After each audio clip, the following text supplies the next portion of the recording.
Al hadi biraz ye bundan. İstemiyorum.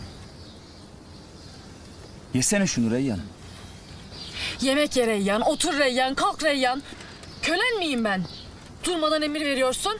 Hiçbir şey yemiyorsun diye dedim. Ama şartlanmışsın. Her hareketimin altında bir şey arıyorsun. Aramayın mı? Yaptıklarını unuttun herhalde. Unutmadım, unutturmuyorsun. Sözünde duruyorsun. Allah şahidim olsun ki bana ettiği kötülüğü ömrüm boyu unutmayacağım. Sakın arkamdan dönme. Sakın. Sana da unutturmayacağım.